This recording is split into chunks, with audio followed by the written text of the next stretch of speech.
What is up, everybody? Welcome to my full 100% walkthrough of Dark Souls Remastered. So in this walkthrough, I'm going to show you all the things you need to know to get through this game and everything to acquire 100% achievements and trophies. So let us dive in. So we're going to start with a new game here, new character.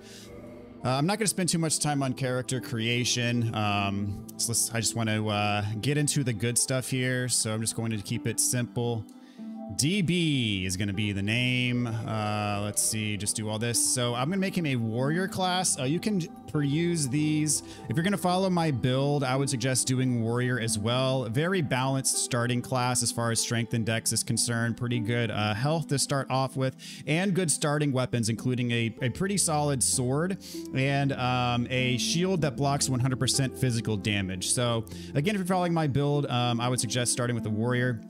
My build is going to be mainly focused on melee combat rather than spells, but you can decide to do whatever you want. For the gift, I'm going to highly suggest the Master Key, especially if you're going to be following this guide step by step. There are going to be some doors, especially early on in the game, that I'm going to be able to open with a Master Key that you will not be able to open if you don't have the Master Key. That said, I will show you what you need to do to open those doors otherwise, or I will at least explain it. But if you want to be following this step by step, I would suggest the Master Key. It is, in my opinion, the best starting item, especially for new players. So yeah, Master Key, and then physique, I'm just going to go average. As I said, I'm not going to spend too much time here. For appearance, let's see, I'm just going to give myself, we'll do curly hair and brown, and I'm just going to do like a random face till I find something that I like, and that's fine with me. So I'm going to go with that. We will accept. All right, let's go. We're going to watch a cutscene real quick. In the age of ancients, the world was unformed, shrouded by fog. A land of grey crags, arch trees, and everlasting dragons.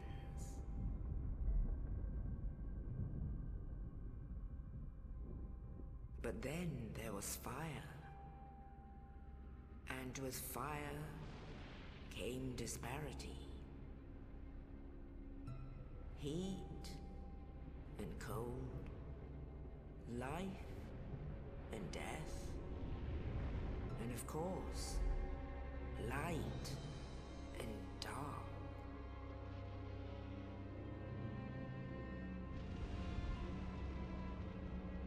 Then from the dark they came and found the souls of lords within the flame.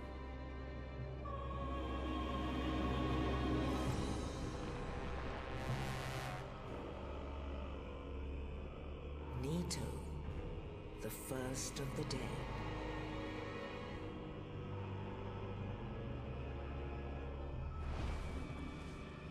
The Witch of Izalith and her daughters of Chaos. Gwyn, the Lord of Sunlight, and his faithful knights. And the furtive pygmy, so easily forgotten.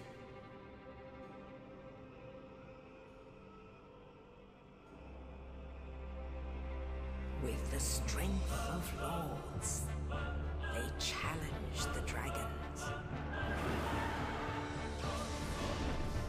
Gwyn's mighty bolts peeled apart their stone scales. The witches weaved great firestorms. Nito unleashed a miasma of death and disease. And Seath the Scaleless betrayed his own, and the dragons were no more.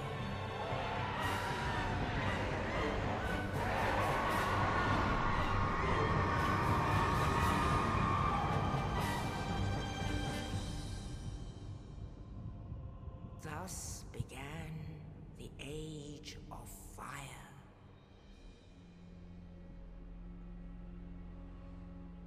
But soon the flames will fade, and only dark will remain.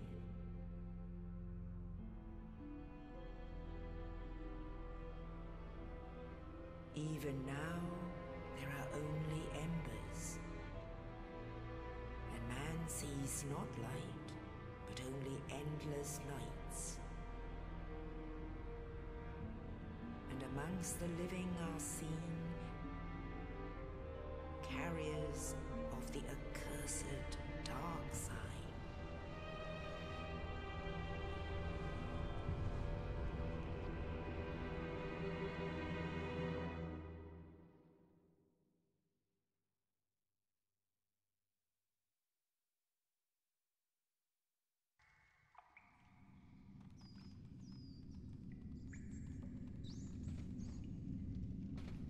Yes, indeed. The dark sign brands the undead.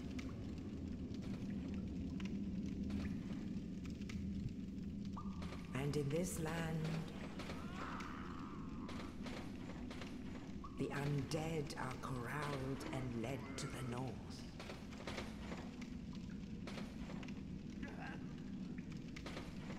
Where they are locked away to await the end of the world.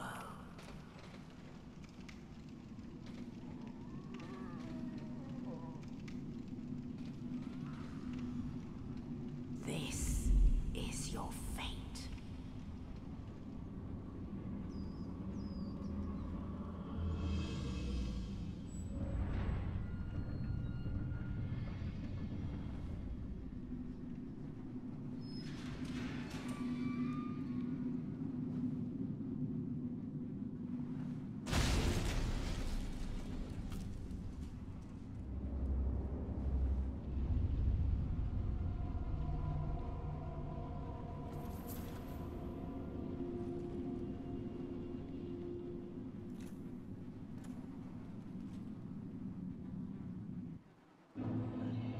All right, so here we are at the Northern Undead Asylum. A lot to unpack there. I do plan to get a little bit into the lore, but maybe little tidbits here and there, but not too deep. But for starters, we are an undead. As we learned in that cutscene, we were accursed with the dark sign, and you read this, and it says the dark sign signifies an accursed undead. Those branded with it are reborn after death, but one day will lose their mind and go hollow. So we are just, you know, here and forever alive and going hollow, losing our mind and waiting until the end of the world. Sounds like fun, but we are the chosen undead. So a little bit about this game. The story is very convoluted and not straightforward. So a lot of it is actually told by reading these item descriptions like I just pulled up in the menu. And our friend Oscar up there, he just dropped us a key because, as I said before, we are the chosen undead. So we get to go on a journey. Lucky us. Here we go. So pick up this item here. You pillage the corpse, you get the dungeon cell key that gets us out of here. So a little bit just about the basics of this game. You'll see here that there are notes. These are developer notes that are left for the tutorial of this game. So they give us just the basic controls and whatnot. If you're playing online, which I'm not playing online, but if you're playing online, you will also see some of these on the ground that are left by other players. So for starters, let's attack our first enemy here. This guy's not going to hit you or hurt you at all, so this is just straight up for learning. You can lock on with R3. R1 is your light attack, and R2 is your heavy attack. Right now, we don't have the equipment that our class is supposed to start with. Right now, we have a straight sword hilt. It's a broken sword, so that's what we have. For now, but we're going to get our real equipment pretty soon here. So just practice with just the basic controls, the basic attacks. R1 and R2, again, for your light and heavy attack. If you press circle or B on an Xbox controller, you're going to be that's your roll button while you're pressing forward. If you press circle while you're standing still, you take a back step. Now note that anything you do, whether you roll or attack or whatever, if you hold, by the way, if you hold circle or a B, that is your sprint button. And any of these things that I just mentioned, you'll see that green bar at the bottom, that's our stamina. All of these consume our stamina. So managing your stamina while you're in combat is key in this game, because if you run out of stamina at a bad time, it can be lethal. So make sure you just keep an eye on where your stamina's at. And don't get surprised by running out of stamina. And again, even sprinting will take up your stamina, attacking, dodging, all of that good stuff. Just running normally without sprinting will not take your stamina. Climbing ladders does not take stamina. Basically all those actions that I just mentioned will consume stamina. Let's take a look at our menu real quick. If you hit the start button and then you can pull up your menu. This here is just your inventory. If you hit R1, this will go to your equipment. While you're on the equipment screen, you can hit the triangle button, and this will show you your attack damage with your weapons that are equipped to your right and left hands, your defense. One thing that I want to point out is that equipment load. So you'll see it's 17.4 out of 52. Unfortunately, this game doesn't do the calculation for you, but your equipment load does have a bearing on your movement, most notably your roll. So right now, if you calculate that percentage, 17.4 out of 52, you'll see that we are at 33% equipment load. So your roll speed is based on that equipment load. So just to boil it down, there's a fast roll, a medium roll, and a slow roll. I would heavily suggest avoiding the slow roll. So the way that it works is if you calculate your equipment load percentage, anything below 25% is going to give you your fast roll. 25% to 50%, which is the range we're in, is going to give you your medium roll, and anything above 50% is going to give you a slow roll. So again, keeping that percentage below 25 is actually very difficult to do, and I wouldn't recommend it for a new player because that means you're going to be taking off a lot of your armor and using very light stuff in general. I'm going to be targeting a medium roll for the whole game. So again, keeping that percentage between 25 and 50%. And very unfortunately, it does not calculate that for you. So throughout the game, I have to kind of do some manual tweaking just to get that number that I want. Other things to keep in mind, you can see if you scroll over, you can see your stats, your level. So our starting level is 4. And so you see we have our vitality, which is HP, attunement, which is how you equip spells, endurance, which is your stamina, and a max equip load. So the more you invest in endurance, the more stamina you're going to get and the more you're going to be able to carry. Again, that affects that percentage, which affects your roll, which is very important. Strength and dex will determine what weapons you can equip, and the scaling, which will impact your damage output. Resistance is, as it would sound, it impacts like poison resistance and things like that. And your defense. Intelligence is for spells, and then faith is for miracles. So that's the general gist of it. So what we're going to do here is right here, we're going to light our first bonfire. So bonfire, and we get our first achievement as well. So bonfires, they function as checkpoints in this game. So at this point, we can't do very much at a bonfire, but this is eventually what we're going to be using to level up and do some other things at bonfires as well. It also completely restores your HP and other things as well. We'll get into that a bit later. So the first thing we're going to do is open this door. And don't rush in, because if you look up, we see we have our friend is up there waiting for us. So this is the Asylum Demon. It's the first boss of the game. I would not recommend fighting him right now because we do not have our equipment yet. So actually what you should do is run through this door to start. Do not fight the Asylum Demon yet with the broken sword. You'll be doing like 2 damage per hit, and I would not recommend. You will probably get killed. I mean, you're going to respawn there at the bonfire. As I said, the bonfires are your checkpoints, and when you die, you respawn at the last bonfire that you rested at. So here's another bonfire. This one doesn't really serve much of a purpose, but we'll trigger it just cause why not? So let's see here. One thing I'll point out about the Asylum Demon, if you do kill him in your first attempt, like right there before you run through the door, what'll happen is you will actually get a weapon, the Demon's Great Hammer. And I don't plan on using that weapon in this playthrough, so obviously not going to do that. And I would not recommend fighting him, as I said, in that first encounter. We'll get back to him in a minute, but just wanted to point that out. So go through here, run through this door, because there's this guy fighting arrows at us, and then from behind we can pick up this item, and this is our shield. So this is going to be the shield that is the shield for whatever your starting class is. So for us, it's the heater shield. Again, I recommended this class because I do like this shield, because it does have, when you start, it has 100% damage reduction. So if we pull up the shield here, you can see the stats of this shield. So physical damage reduction percent is 100% again, which is one reason why I like this shield. Not all shields have 100%. Another key metric of these shields is the stability, which is for this shield is 55, which is pretty good. And that stability, what that dictates is how much, if you're blocking with your shield, it's going to reduce the damage. But also when you get hit, that damage that you're blocking actually gets converted into a loss of stamina. So the higher that stability factor is, the less stamina you're going to lose for blocking. Another thing I want to point out is you see below there that required parameters for equipping. So you'll see those 4 icons. That first one is strength, second one is dexterity, third one is intelligence, and then the last one is faith. So you'll see those are the requirements for equipping this shield, and it goes for weapons too. You'll see there each weapon has its own requirements for equipping, your stat requirements, and so you need 8 strength to equip the shield is what that's saying. So yeah.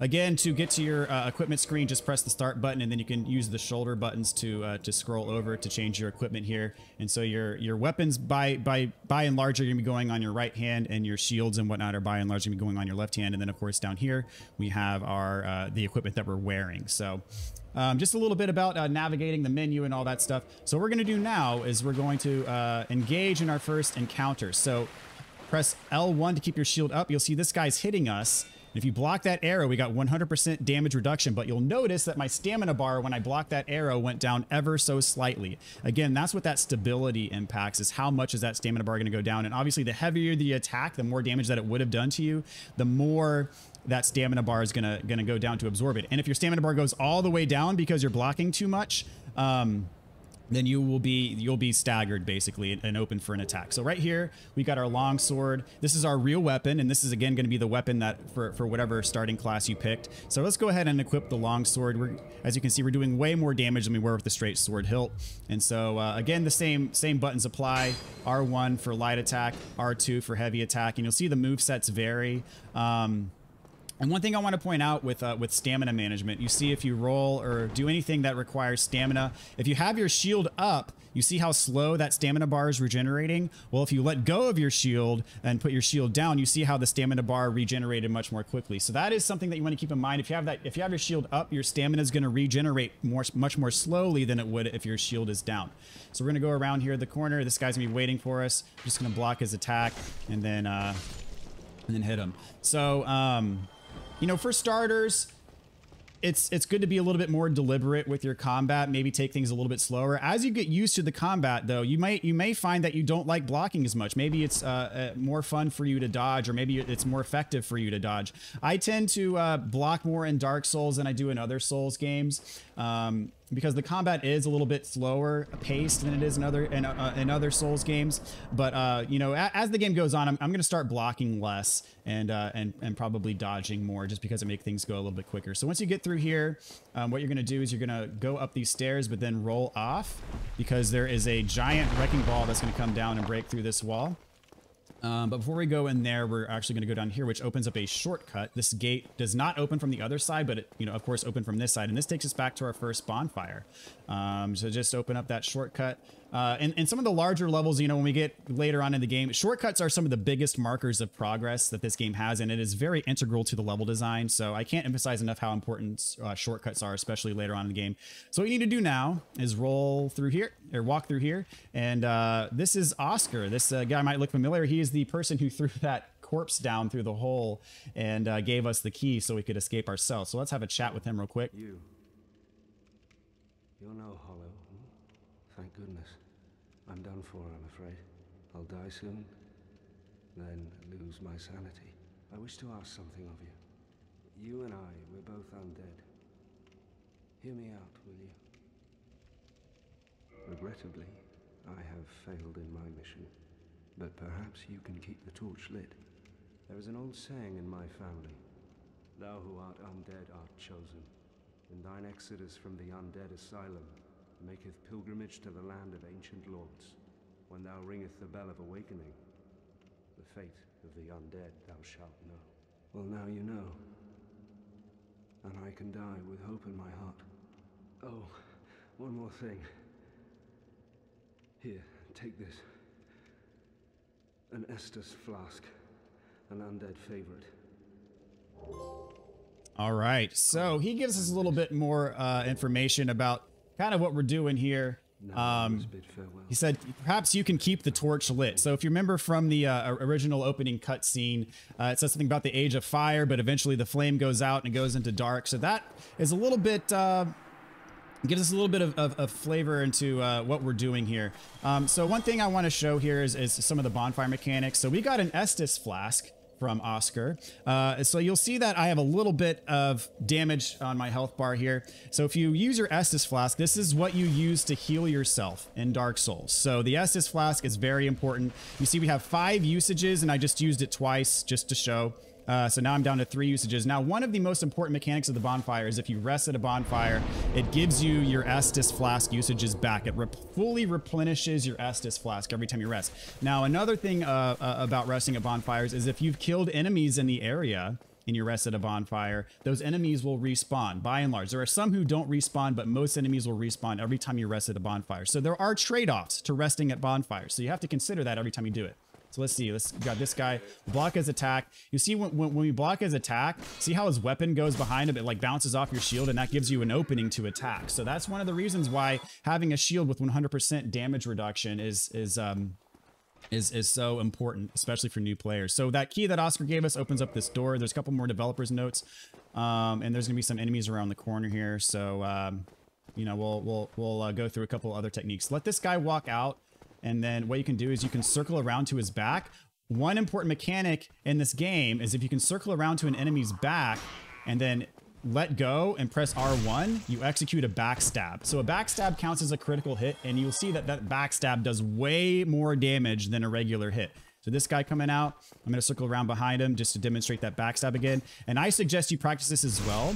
And when you get behind, you're going to want to let go of every other button on the controller. You're going to let go of the control stick. You're going to want to let go of your shield. I find that it's most effective to backstab like when you're literally pressing nothing and then just tap the attack button, right? The R1 button right when you're behind him. So backstab is very important. I'm going to be doing that a lot in this playthrough. It is a very important tool to have in your arsenal.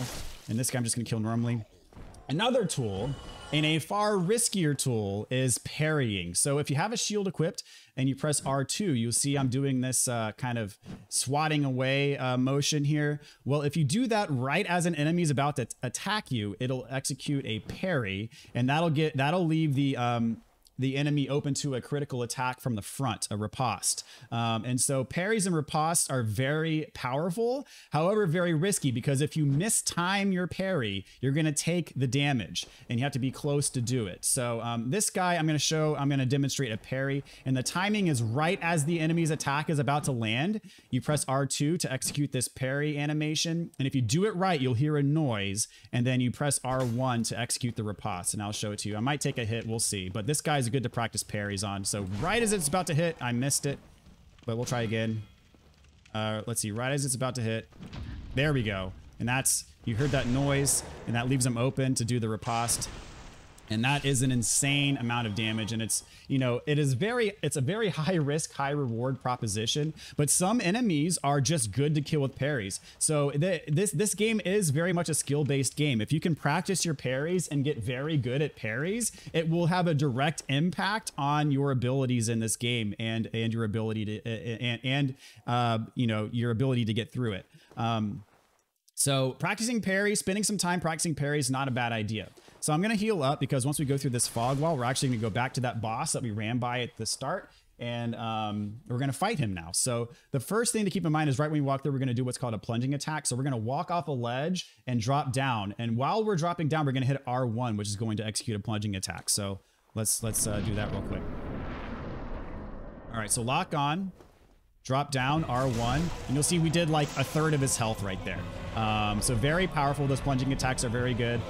In general, big bosses like this, I suggest trying to stay behind because that helps you stay away from their attacks. One thing I want to point out is the dodge mechanic. While you're dodging, you will avoid damage. So I want him to do one of his big swings. I'm then going to roll through it just to show that while you're in your dodge animation, you are getting invincibility frames. I want him to do one of his big swings because that attack has an AoE associated with it. It's harder to dodge. Do a big swing. There we go. So you see if you dodge through the swing, you're not going to take damage, and it's just a good way. I hate that he's doing that attack over and over again, not the one that I want him to do. There we go. That's a big swing. You roll through it. I didn't take any damage as a result of that. So I'm going to go ahead and heal up.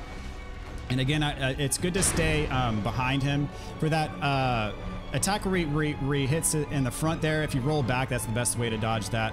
So I'm going to try to get behind him and see if I can get some hits in. So I'm just kind of showing you his moves and how to best deal with him. So if you're behind him and he does that attack in his front, like you're away from the hitbox, so you're not going to be taking the damage. He also has this ground pound, so stay away from him because that has an AoE associated with it too. So anyways, I just wanted to show you his moves so you're prepared for you know, whatever he throws at you when you enter this encounter, and so that you have all of the knowledge that you need to effectively beat this guy. So he's not too hard. It really is just a tutorial boss. One thing I want to show is we have 100% damage reduction, so you can block these swings, but you see how much damage that did to my stamina. And that reduced my stamina bar very significantly. So make sure that you are keeping track of your stamina, and make sure that you have enough stamina to dodge if you need to, and things like that. So it very much is a game of making sure that you attack when you have windows to attack, and that you're not draining your stamina too much to move when you need to move. So he gave us the key to open up this door, and that's going to get us out of here, out of this undead asylum. So you notice when we've been killing enemies, we're getting souls. So you see right now I've got 2,348 souls. So those are the souls that I have on me. If I were to die, I would lose my souls. I would have a chance to get them back, and I'll demonstrate that later. But if you die, you lose those souls. So there definitely is a penalty for dying.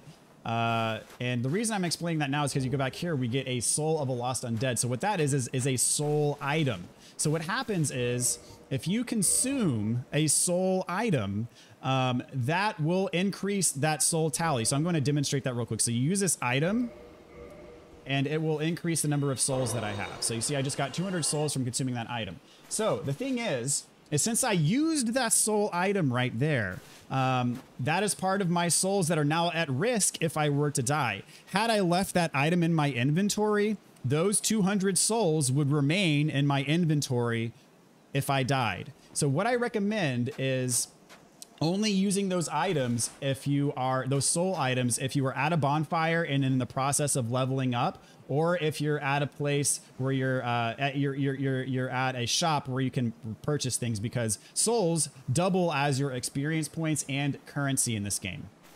So over here is something that I wanted to point out real quick. This is Snuggly the Crow, and what she does is she will take items from you. You can actually trade with her, and if you give her an item, what she will do is she will give you something back. I don't really use her much throughout the game, hardly at all, if at all. But what happens is you give her something and she'll give you something back. If you give her something rare, she'll give you something rare back. And it is a 1-for-1 trade. Like if you give her, for example, a shard of Titanite, she'll always give you that same item back, like for like. And I don't really, probably the best way to describe it or to look at it is that you could probably find a list online somewhere of the items you can trade and what she'll give you back, and that's the best way to do it. As I said, I don't really do it, but I just wanted to point that out there. So anyway, we got ourselves a little cutscene here. One day an undead shall be chosen. That just so happens to be us. To leave the undead asylum in pilgrimage to the land of the ancient lords. Lordran.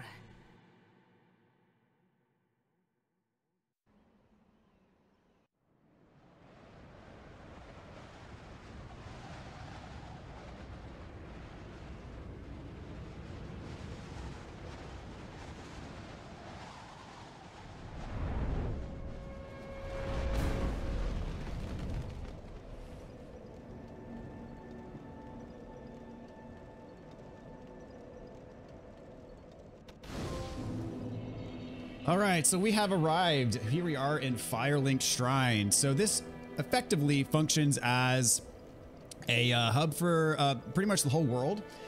here in Dark Souls. So first things first, we're going to hit up this bonfire, and you'll notice we have a few extra options now. We do have the ability to level up.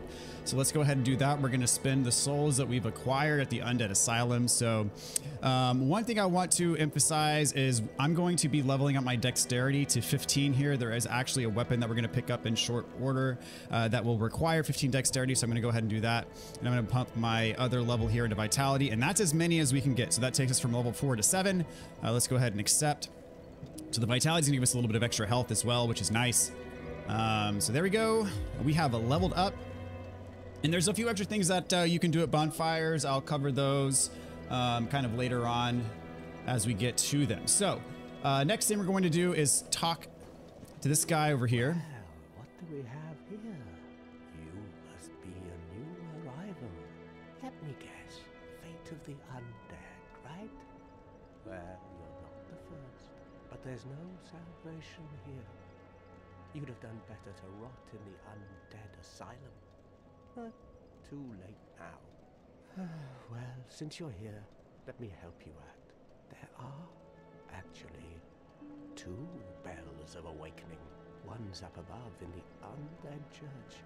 The other is far, far below, in the ruins at the base of Blight Town. Ring them both, and something happened. Brilliant, right? Not much to go on, but I have a feeling that won't stop you. So, off you go. It is why you came, isn't it? To this accursed land of the undead? So he isn't too high on our prospects, which is okay, but he does kind of give us our first objective, and that is to actually ring the 2 bells of awakening. So we'll learn more about that as we go. So now we're going to pick up a few items that exist here in Firelink Shrine. First, we're going to pick up these humanity. Next, we're going to go over here. So humanity, that is an important item I'm going to cover in depth. Probably in the next episode sometime. I'll show you how humanity works and what it does, what it accomplishes, what its purpose is, all that good stuff. So here we have a soul item, very similar to the one that we picked up at the end of the Undead Asylum right before we got picked up by the crow. Next, we're going to go up these stairs and kind of go around this way. We got a few more items to pick up. Just kind of some freebies before we get started on our main journey here. So after you pick that up, you're going to want to step off of here. You're going to take a little bit of damage from the fall, but nothing too serious. And then we're going to go all the way over here. And these are going to be fire bombs. Now, fire bombs are a weapon that you can use offensively. Or I should say an item that you can use offensively. So what you do is you go to this screen and these slots up here represent kind of your item toolbar. So you see we automatically have our Estus class equipped, but you can put some other things on here, including fire bombs. So if you put your fire bombs on here, what you can do is you can hit down on the D-pad and it'll cycle through the items that you have equipped on your toolbar. And so to use these, much like you would use your Estus flask, if you have your fire bombs active, you can hit square. And that's how you use your fire bombs. So when I go back to using your Estus flask, you hit down, and now my Estus flask is active, so that'll be used when I hit square or X if you're on an Xbox controller. I don't recommend just wasting one of your fire bombs there like I just did, but I just wanted to show you just how it functions. So now we're going to swing over here. We're going to talk to that guy in just a little bit, but for now we're just focused on getting these items. Go up these stairs, and then kind of hook around. Go up these stairs. There's another item. And there's a few more things that we still need to pick up. So down here, this is actually an elevator shaft. We're going to activate the elevator later, but for now we're just going to drop down the shaft and go through here. It's just kind of a secret little area tucked away underneath Firelink Shrine. And there's a bunch of treasure for us. So in here, we have 6 Homer Bones. These are very important items. We're going to be using them throughout the playthrough. It says return to the last bonfire rested at. Somewhat similar to the Dark Sign. So the difference is the Dark Sign, if you use it, you return to the last bonfire you rested at, but you lose all of your humanity and all of your souls. They're gone, so you can't, if you use the Dark Sign, that's what happens. But the Dark Sign is reusable. You can use it infinitely many times. Homer Bones are a consumable, so you can run out of them, but the difference is if you use it to return to a bonfire, you keep your souls and your humanity, which is very important. So we will be using Homer Bones. Just wanted to explain that real quick. In here, we've got the Morning Star and a Talisman. It's a weapon, and the Talisman is actually what you use to cast miracles. We'll be using that a bit later. And the Cracked Red Eye Orbs are actually for invasions. So if you're playing online, you can do PvP. That's kind of the item that you use to engage in PvP. And here we have a Lloyd's Talisman. These can be used, especially in PvP to prevent your opponent from healing. There's also another purpose you can use them for. We'll get to that later as well. So you see down there, there's an item. This is a dangerous section. So when we drop down here, there's going to be these skeletons that form up, and they're actually kind of more powerful than the enemies that we should be facing at this point. But we do want to make a run to get a few items. If you die along the way, don't sweat it. I'm going to explain things. I'm actually, if I don't die doing this, I'm going to take an intentional death anyways, just to explain to you how the death mechanics work in this game. So let's go. The first point we're going to hit is that shiny that we can see right there. And you're going to want to be sprinting the whole time. So make sure you hold the sprint button. You got to be quick. So we're going to pick up this guy here, then kind of go backwards, hook around. This is going to be the wing spear. I'm actually going to equip this and use this for the beginning parts of the game. So definitely pick this. This is what we needed 15 dex for. This is the Zweihander. I'm probably be using this later as my main weapon. Don't get that item down there. It's the binoculars. Not going to be using those now. And the risk, quite honestly, is not worth the reward at this point. We will be getting them later though. So now you want to circle down this way. Get the shield. And then last thing over here is kind of in this corner is another soul item, which is risky. So you can still get through and dodge these enemies. I mean, oftentimes I do die trying to do this, but what I'm going to show you is what happens if you do die. So I'm going to let these guys kill me. I'm doing this on purpose. I want them to kill me so I can show you guys how this all works. So if you die, you will see I have 325 souls, but when I revive, I will have 0. So the way that death works in this game is that if you die, you lose your souls. However, you do have an opportunity. If you can get back to the spot where you lost your souls, there will be a blood stain. If you can get to that blood stain without dying again, you can get your souls back. If you die on the way back to your blood stain, those souls are gone forever. So here's my blood stain right here. You kind of see it glowing. Pick it up, and I've got my 325 souls back. So I do recognize that some of you, especially those of you playing the game for the first time, may have lost your souls permanently. And I want to emphasize that I know it sucks to lose your souls. It's happened to me hundreds of times playing these games. But what I do want to point out is that it's not the end of the world. Okay, it's 325 souls at this point in the game is nothing compared to what we're going to be getting at the end of the game. By the end of the game, every enemy that we kill is going to be worth like thousands of souls. So 325 at the beginning is not going to be the end of the world. And just to prove to you, just to show you what happens if you die twice in a row, just to, you know, demonstrate. So there's no doubt, especially if you are one who does happen to be new to the series. So I'm going to die once. I just rolled off the edge on purpose, and I'm going to do it again. So there's my blood stain. I'm not going to pick it up. I'm going to do it again just to show, okay, this is dying twice in a row. What happens? And also just to demonstrate, like, hey, if you lose your souls here while you were trying to get those items from the skeletons, seriously, don't sweat it. There's way worse things that could happen. And losing your souls, I know it's annoying. I know it's frustrating, but it is not the end of the world. So here my blood stain is. I'm going to pick it up. And even though I picked it up, since I died twice in a row, I don't get anything back when I pick it up. So just wanted to demonstrate that mechanic to you because it is obviously very important in this game. Because especially if you're a new player, you're going to be dying a lot, and that's just part of how you learn the game. So the next thing we're going to do is we're going to talk to that guy. We kind of ran right past him before. He is actually going to be somewhat important for us, especially if we're going for all achievements here. So just talk to him, and then you got to kind of run away, come back to him, so we'll talk to you some more.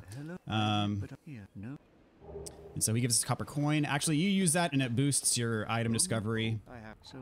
Just FYI. So what you want to do is here say yes, and this will allow us to join his covenant. And most of the covenants in this game do come with a trophy for joining the covenant. So if you are going for all trophies, you know, these covenants are going to be important. So covenants really don't have much of an impact on the single player game. Covenants are more for multiplayer, but there are instances, yes, we are going to be joining covenants to get the trophies. And there are instances where we have to level up certain covenants to access other trophies as well. I will be covering all of that in this walkthrough. So if you follow it step by step, you should be good to go. So what you can do here is actually, he can teach you a gesture. Gestures are are you know, not important, but they don't really give you a trophy or anything like that. But I just wanted to get that since you can get it from him. So he actually sells miracles. He has, most importantly, the heal miracle. We don't have the stats to use it yet, nor do we have the number of souls to get it, but we will be getting that. Just wanted to point that out to you as well. And that's about it for him for now.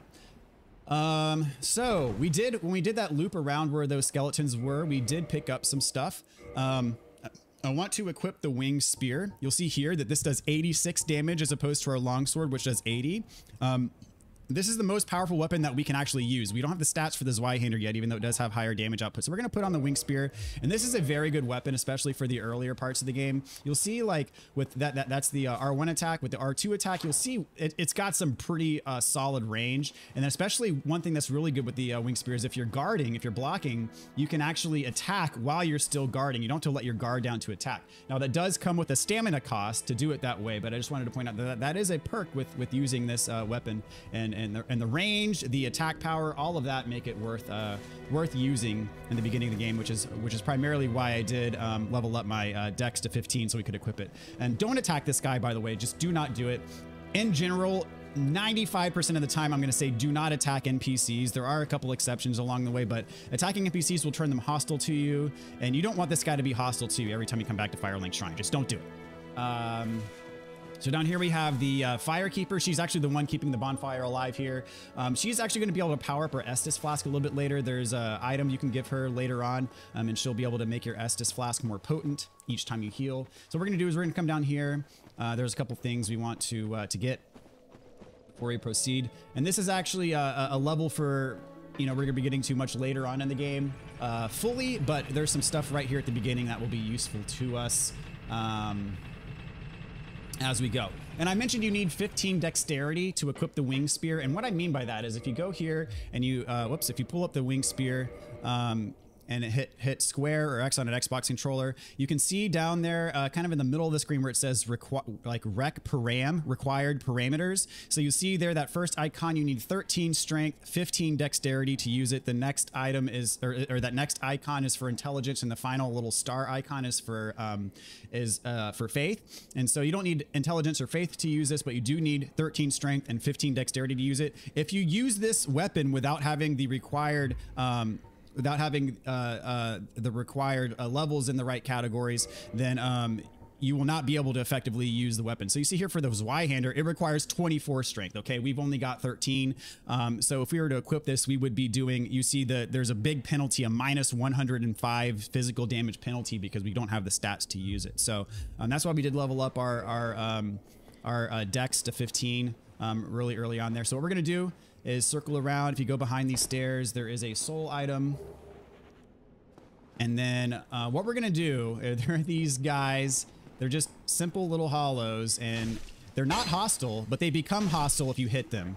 But each one of these is gonna give us 20 souls, so I'm going to take them all out just for the souls.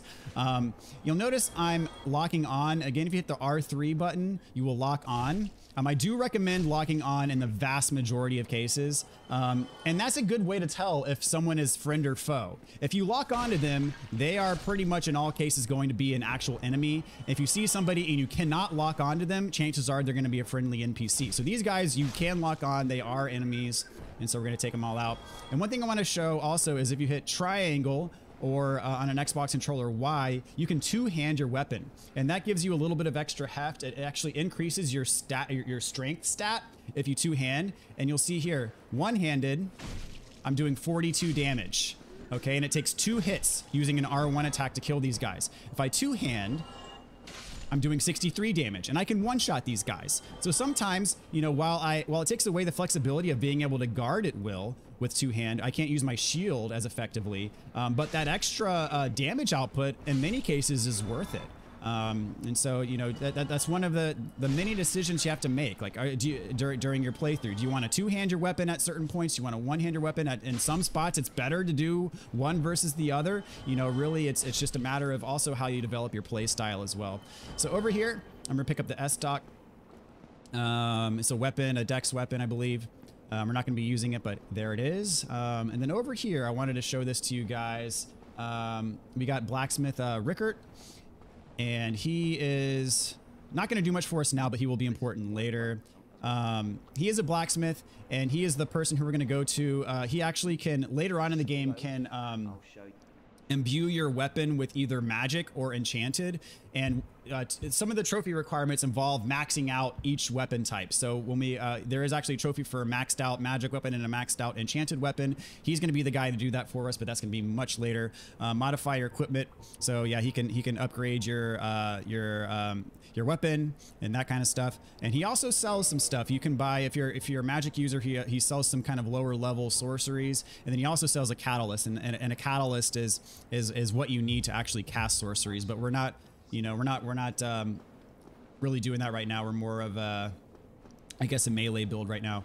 And that is going to be more or less the emphasis for the bulk of the playthrough. Up here, I want to point this out. If you started with the master key as I did, you can open this. I'm not going to open it, but if you pan your camera around, kind of, can I see it? No, but right outside this gate is actually a soul item. I'm not going to get it because I don't want to assume that everybody started out with the master key. But if you do have the master key, you can get that soul item, and that'll help you out in the beginning of the game. But I'm not going to pick it up because I just don't. I don't want to assume that everybody is going to have the ability to get it at this point if you didn't start out with the master key. So I don't want you to feel like you are, you know, not going to be able to follow my guide if you can't get that item or whatever. But just know that it's there and it can help you if you want it. So anyway, that's what I wanted to show you from down there. And really, that's going to wrap it up for the first episode of the walkthrough. Starting off next time, we're going to go straight to, I guess, the first main level of the game, the Undead Burg, and we're going to have ourselves some fun, just really getting into the meat of the gameplay, and really it's starting out and with some good, exciting combat and exploration and all that good stuff that makes Dark Souls so wonderful. So anyway, that being said, we're just going to cut things off right here at the old bonfire, and just a little preview. That is where we're headed next time, and we're going to have ourselves a grand old time. So just want to say thank you to you guys for watching this. I hope you've enjoyed it, found it useful, and I am so looking forward to recording the rest of this walkthrough and going through this game with you guys on a very in-depth level. It's quite exciting, and I'm very much looking forward to it. So thank you guys once again, and we'll see you next time.